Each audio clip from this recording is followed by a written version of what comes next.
नमस्कार, मैं डॉक्टर देवेंद्र माली पे आपका स्वागत करता हूँ। क्या आपने भी अपने सपनों का घर खरीदने के लिए किसी रेरा पंजीकृत प्रोजेक्ट पर भरोसा किया था? क्या आपको बताया गया था कि रेरा सेफ्टी की गारंटी है, अब ना धोखा होगा ना देरी?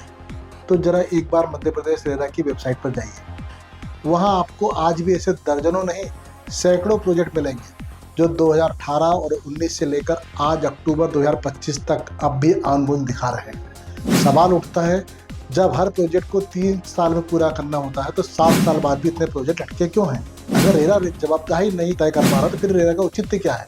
रेरा कानून की सच्चाई। रेरा अधिनियम 2016 का उद्देश्य था रेरा रियल एस्टेट सेक्टर में पारदर्शिता, जवाबदेही और उपभोक्ता सुरक्षा लाना। मध्य प्रदेश में रेरा 2017 में लागू हुआ और उसके नियम के अनुसार 3 वर्षों में प्रोजेक्ट को पूरा करना अनिवार्य है।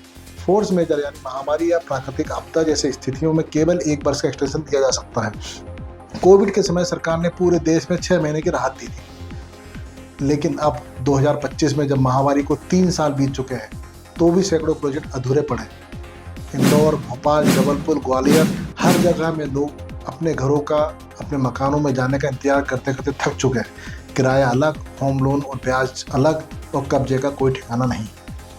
नियम तो है पर पालन नहीं। रेरा की धारा 4 और 5 के तहत डेवलपर को प्रोजेक्ट की शुरुआती और समाप्ति तारीख बताना जरूरी है। अगर समय पर प्रोजेक्ट पूरा नहीं होता तो डेवलपर को लिखित आवेदन देकर एक्सटेंशन लेना पड़ता है। देरी से साबित हो जाने पर प्रोजेक्ट लागत का 10% तक जुर्माना और खरीदारों को 10.5% ब्याज के साथ मुआवजा देना पड़ सकता है। लेकिन जमीनी हकीकत क्या है? ये सारे प्रावधान सिर्फ फाइलों तक सीमित है। 2025 तक मध्य प्रदेश में लगभग 40% ऑनगोइंग प्रोजेक्ट में 2 वर्ष या उससे अधिक की देरी हो चुकी है और रेरा का प्रवर्तन तंत्र इन पर कार्रवाई करने के बजाय साइलेंट ऑब्जर्वर बना हुआ है। कॉलोनाइजर लाइसेंस और विकास अनुमति में उलझा जाल। किसी भी डेवलपर को कॉलोनी बनाने के लिए विकास अनुमति, डेवलपमेंट परमिशन और कॉलोनाइजर लाइसेंस लेना अनिवार्य होता है, जो कि अलग अलग जिलों में अलग अलग प्रणाली के तहत दिया जाता है।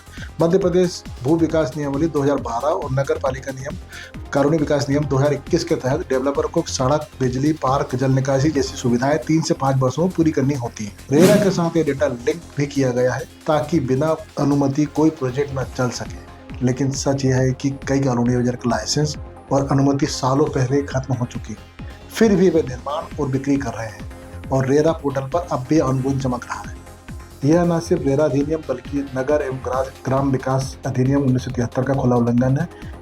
फिर सवाल उठता है कि रेरा कर क्या रहा है? आंकड़ों की कहानी क्या है? देखिए, रेरा के अपने आंकड़े बताते हैं कि राज्य में अब तक करीब 8000 प्रोजेक्ट्स और 4000 डेवलपर पंजीकृत हैं, लेकिन शिकायतों का निपटान दर सिर्फ 30 से 40% है। इस बीच खरीदारों, अदालतों और रेरा सुनवाई कक्षों के चक्कर काट रहे हैं, क्योंकि रेरा का आदेश तो देता है लेकिन पालना सुनिश्चित करने का कोई ठोस सिस्टम नहीं है। जवाबदेही कहाँ है?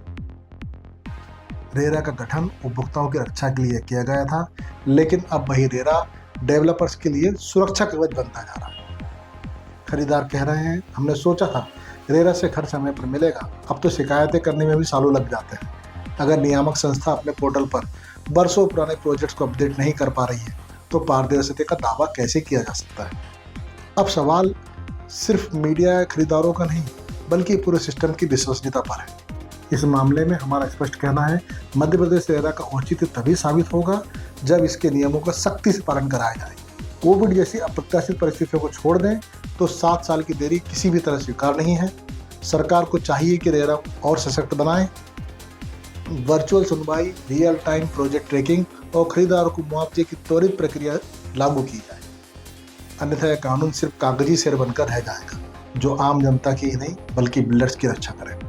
अगर आप भी किसी ऐसे प्रोजेक्ट में फंसे हैं जो रेरा पंजीकृत है लेकिन अधूरा पड़ा है, तो नीचे कमेंट्स में अपना अनुभव जरूर साझा करें। हम आपकी आवाज़ आगे तक पहुंचाएंगे, क्योंकि सद्भावना पाती मानती है न्याय तभी सच्चा है जब हर खरीदार को उसका घर मिले।